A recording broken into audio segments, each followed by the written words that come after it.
Olá a todos, sejam bem-vindos novamente. Vamos dar continuidade à nossa revisão. A gente já viu bastante conceito de programação orientada a objeto, né? Agora nós vamos dar uma revisada em alguns conceitos bem específicos do PHP, que também não vai ser novidade para ninguém, vocês já estão acostumados, a maioria de vocês já trabalha com isso, mas vamos dar uma revisada que é sempre bom, ok? Bom, vamos lá. O primeiro conceito que nós veremos faz respeito à referência e clonagem de objetos. Em PHP, sempre que você cria uma variável tipo objeto, que essa variável, você tem duas variáveis, aí uma variável x recebe uma variável y, e essa variável y ela é um tipo de objeto. Sempre que você faz isso, em PHP é passada apenas uma referência para a variável nova. Então, ao invés de você ter dois objetos diferentes na memória, com dois valores, duas variáveis com dois endereços de memória diferentes, com dois objetos diferentes, embora eles tenham inicialmente o mesmo valor, em vez disso acontecer, o PHP passa apenas uma referência, ou seja, aquela segunda variável era apenas um novo nome para aquele mesmo espaço de memória. Então, ele tem exatamente o mesmo valor. Vamos ver um exemplo de um código que vai fazer isso. Imagine que você tem aqui uma classe veículo, ok? Você tem lá dois métodos e tal, um atributo. Você criou uma variável carro, que é um novo veículo, ok? Você foi lá, chamou o método acelerar, criou uma variável moto, essa variável moto é igual a carro, certo? O PHP passa uma referência, ou seja, moto aponta para o mesmo endereço de memória que carro está apontando. Então, quando eu mando a moto acelerar, ó, o endereço de memória aonde está esse objeto salvo vai chamar o método acelerar. Então, eu mudo a velocidade do moto, mas também mudo a velocidade que o carro está apontando, pois ambos apontam para o mesmo objeto. Você vai ver, quando eu imprimir os dois objetos aqui, ó, que os dois são exatamente a mesma coisa, eles têm realmente o mesmo endereço de memória. Vamos ver aqui, ó. Opa, esse é o exemplo mais para frente. Aqui está a execução daquele código. Olha. Então você tem aqui o primeiro objeto, ó, que seria o carro, ok? A velocidade dele está dando ali 30. E o segundo objeto, ó, que seria a moto, veja que é o mesmo endereço, é a mesma variável, agora com o mesmo valor, ok?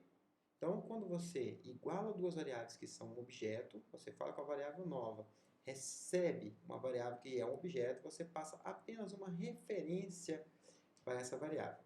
Ok? Muito bem. Se você quiser criar uma nova variável, e o que você queria, na verdade, é que apenas os valores iniciais fossem o que tinha no outro objeto, você vai usar clonagem. Quando você clona o objeto, esse novo objeto ele vai para um novo endereço de memória, um novo objeto, e ele vai ser inicializado com os valores do objeto original. Ok? Mas ambos são independentes. Vamos ver aqui o mesmo exemplo, mesma classe, né? O veículo, mesmo código. Eu tenho aqui o carro, de novo, acelerei com 10, só que agora, em vez de eu falar que o moto recebe carro, o moto recebe um clone de carro, ok? E agora eu acelero a moto. Depois eu mando imprimir os dois. Perceba que o jeito que eu criei a moto agora é diferente. Eu não falei que a moto recebe o carro, eu falei que a moto recebe um clone do objeto carro. Vamos ver o código. Aqui você tem o objeto carro, ó, perceba que a velocidade dele continua em 10. E o objeto moto, ó, repare que é outro objeto, ó, ele começou com a velocidade 10, mas eu chamei o acelerar mais 20 para ele foi para 30. Então agora a velocidade da moto está em 30, porque ele começou com 10. A velocidade do carro continua nos 10, porque eu não acelerei o carro novamente. São variáveis diferentes, foram apenas inicializados com o mesmo valor. Então a moto começou com tudo que o carro tinha. A moto é um clone de carro. Ok? Bom, tem uma observação muito importante, que é quando você clona um objeto, ou mesmo quando você faz a referência a um objeto, o construtor desse objeto não é executado, ok? Não importa como que você usou para acessar esse objeto, se você não deu um new, não instanciou ele, esse construtor não será executado. Se você tiver um método mágico clone implementado, esse método vai ser executado quando você fizer o clone, ok? Então, se você quiser que eu copiar, mas eu quero que algum valor seja diferente, aí você pode usar o clone e nesse clone fazer a diferença que você quer. Vamos ver aqui um exemplo. Eu tenho aqui uma classe obj e aqui eu tenho no construtor, eu dou valor para tipo de original E no clone eu dou valor para o tipo clone. Se eu criar o objeto A e falar que B é um clone de A, quando eu mandar imprimir, você vai ver que aqui vai imprimir o original, porque o A executou esse construtor, e o B vai imprimir clone, porque ele executou o método mágico clone. Ok? Bom, e já que nós tocamos esse assunto de métodos mágicos, em PHP o construtor é um método mágico, o clone é um método mágico. O que são esses métodos mágicos em PHP? São métodos pré-definidos que são executados ao longo do ciclo de vida de um objeto, de uma classe. Eles têm seus momentos em que eles são automaticamente executados. Então, eles têm funções específicas. Sempre que você instanciar um objeto, ele vai executar o método construtor. Sempre que você terminar um objeto e descarregar da memória, ele vai executar um destrutor antes, obviamente. Sempre que você chamar um método que não existe, ele vai executar o call. Sempre que você tentar atribuir valor para um atributo que não existe, o set. Se você tentar pegar o valor de um atributo que não existe, o get. E assim sucessivamente. Nós não vamos ver todos os métodos mágicos, vamos ver só os mais diretamente ligados à implementação que nós vamos precisar nas nossas aulas futuras. Importante em PHP, todo método mágico começa com 2 underscore. Ok? Aqui no slide fica difícil de ver, mas são 2 underscores. Ok? Aqui, ó, até que no slide está bem fácil de ver, né? No código é difícil de ver, mas aqui está bem tranquilo que tem quase que um espaço, não existe esse espaço, ok? São 2 underscore colados. Bom, o primeiro que nós vamos ver, o mais importante, o mais comum, vamos dizer assim, importante, alguém pode questionar, é o construtor e o destrutor. São responsáveis, respectivamente, por você carregar ao objeto seus valores iniciais. Vou construir um novo objeto carro. Qual que é a velocidade que ele vem? Ele vem zerado. Qual que é o nível de desgaste a partir de freio? O que é que vem? O nível de óleo, o nível de água. As configurações iniciais daquele objeto carro. Eu faço isso no construtor. E o destrutor já é o contrário. Quando eu descarregar esse objeto da memória, o que eu quero desfazer? Eu posso ter conectado um banco que eu preciso desconectar, eu posso ter criado um arquivo temporário que eu quero apagar, eu posso querer fazer uma cópia de alguma coisa, querer transportar algum valor, querer persistir algum dado. Então isso tudo vai ser feito no destrutor. Então as funções dele são, quando você carrega o objeto da memória, você executa o construtor. O que você precisa fazer vai depender da sua lógica. E o destrutor, quando você descarrega esse objeto da memória, ele vai executar o destrutor. Ok? Vamos ver aqui um exemplo bem simplesinho. Eu tenho aqui uma classe chamada log, eu tenho aqui um arquivo, né? Eu tenho uma função no construtor, underline construct, abre um arquivo, chamei de log.txt, abre ele para o modo de inserção, né? E chamo o métodozinho escrever nele, ó. O método escrever está aqui, é um fwrite que escreve no arquivo a mensagem que você quer e uma vírgula depois. Então, toda vez que você criar um novo objeto de log, toda vez que você der um new log, ele vai escrever nesse arquivo, construtor. Se você iniciar 10 logs, ele vai escrever lá, construtor 10 vezes. E toda vez que esse objeto é destruído da memória, ó, toda vez que esse objeto é destruído da memória, ele vai imprimir destrutor. Toda vez que o construtor é executado, que o destrutor é executado, ele vai escrever destrutor. Serve para quê? Você cria esse arquivo, obviamente que você tem que ter permissão de escrita na pasta onde está executando esse arquivo, né, esse script, e você pode criar um objeto para você acompanhar aqui no log, no arquivo log.txt, o que ele fez. Ele imprimiu o construtor, imprimiu o destrutor, ok? Tem até um exercíciozinho rápido.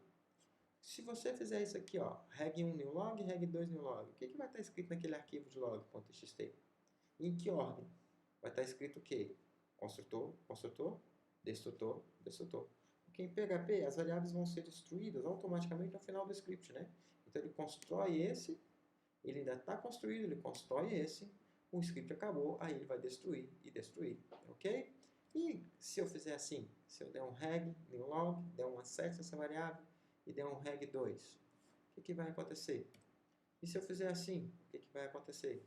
Então eu quero que vocês façam esses testes aqui com o clone, muito importante. Lembre-se daquela exceçãozinha que eu falei sobre o clone. O que é importante ressaltar sobre o clone. Quando eu faço o clone, o que acontece com o construtor? Ok? Então você vai fazer esses exercícios, fazer os testes, salva o código e você vai poder estar olhando ali e acompanhando, ok? Bom, agora vamos falar sobre os métodos de overloading. Que a ideia é você possibilitar a criação de métodos e mesmo atributos e mesmo métodos em tempo de execução, vamos dizer assim. Então, em vez de eu definir os atributos no PHP, na classe que eu quero poder usar um atributo qualquer. Tem vantagens e desvantagens, eu não sou muito adepto disso, mas, enfim. Você quer usar um método um atributo que não foi declarado. Então, você vai poder usar o método get e set para isso, o set e o unset. Ok? Como que isso vai funcionar? Toda vez que você tentar usar um método, um atributo que não existe, ele vai disparar o método _set. E você, nesse método, vai tratar aquele atributo que não existe. Normalmente, a gente cria um vetor e joga esse atributo como um parâmetro, como uma posição desse vetor. E o contrário, de forma análoga, o get. Toda vez que você tentar pegar um atributo que não foi explicitamente declarado na classe, ele vai rodar o _get. Ok? O set e o unset, de forma similar. Toda vez que você tentar conferir se existe um atributo que não foi declarado, toda vez que você tentar destruir um atributo que não foi declarado. Aqui eu criei uns exemplos em forma de log. Ok? Você vai poder ver que vai ficar como se fosse um logzinho aqui. Ó. Então, eu criei um vetor. Esse vetor vai conter os atributos da minha classe, em vez de eu declarar os atributos. Ok? E implementei os métodos set e get. Ó. O que o set faz? Ele recebe aqui o campo e o valor que você quer dar. Aí eu mando ele imprimir para a gente poder ver esse vídeo log, né? Ó, vou fazendo um set desse campo com esse valor.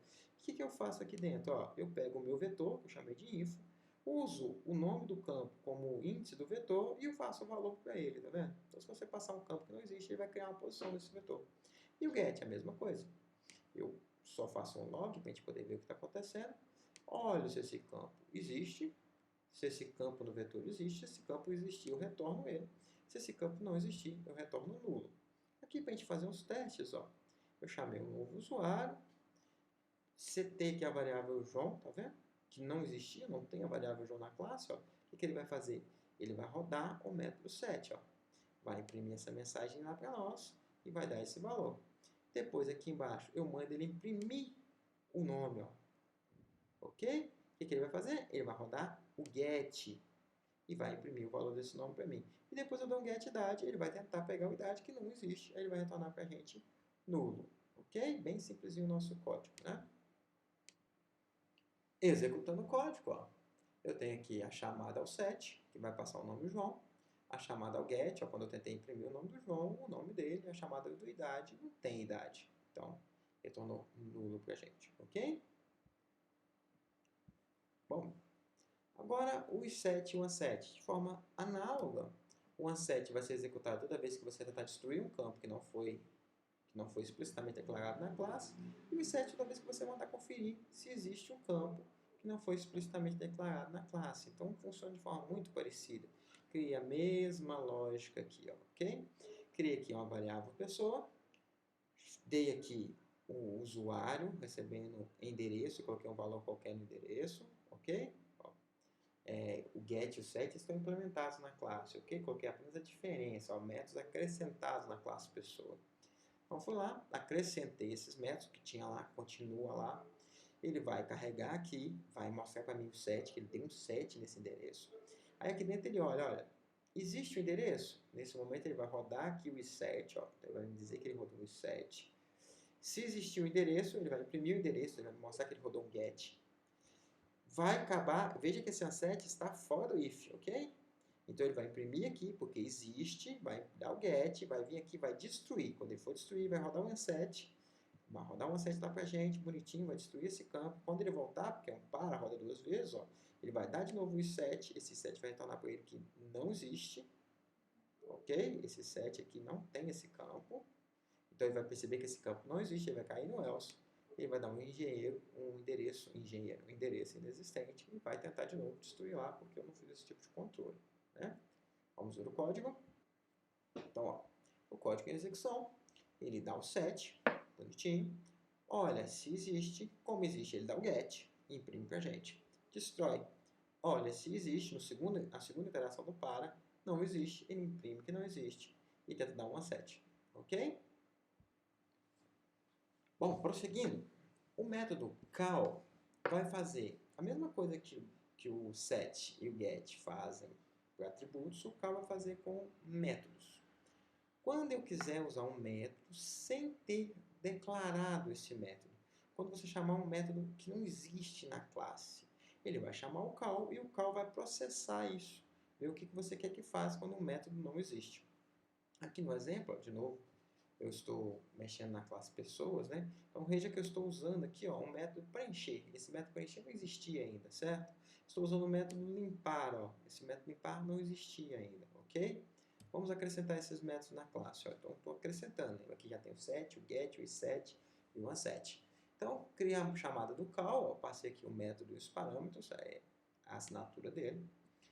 Mandei imprimir, que eu estou recebendo, ok? Venho aqui, dou um switch, pego o método. Se o método for limpar, o que eu vou fazer? Eu limpo as duas variáveis. Se o método for preencher, o que eu faço? Eu venho aqui e limpo, coloco o valor nas duas variáveis, ok?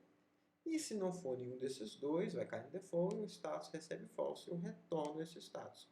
Para eu poder saber se ele conseguiu executar, né? Porque como eu trabalho com qualquer método que possa, que não exista, o cara pode ter escrito lá, escrever em vez de preencher. Esse método não existe, eu preciso tratar esse método. Ok? O que eu vou fazer caso esse método não seja um dos métodos que eu quero tratar? A execução, ó, de forma similar, ele chama o preencher, aí mostra para mim que ele faz o set, ó, tanto no nome quanto no endereço, preenchimento realizado, depois ele dá o get lá na hora de imprimir, ó, tá vendo? Bonitinho. Depois ele chama o cálculo, limpar, ó, que não passa nenhum parâmetro, então o vetor vazio. Aí ele vai lá dar um set e um set no nome, no endereço, porque o limpar está colocando valor vazio naqueles atributos, né? E quando você depois ele imprime a mensagem que o registro foi removido, na verdade não foi removido, ele só esvaziou o registro, né? E depois quando ele manda imprimir os dois, não temos lá, ó, né? Nem o nome, nem o endereço. Eu acho que eu vou imprimir só o endereço. Ah, não, tá aqui, ó. É aqui, né? Porque faltou um BR aqui depois do nome, né? Ele imprimiu o nome, dois pontos e deu get no endereço aqui. Ok? Muito bem.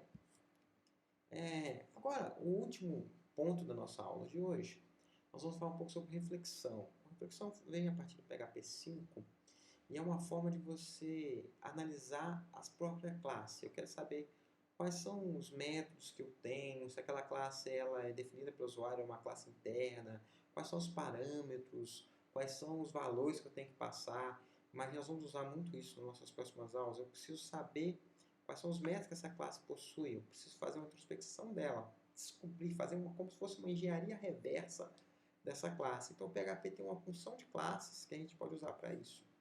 Vamos ver um exemplo aqui, a sala já está ficando bem extensa, né? Vamos ver um exemplo rapidamente.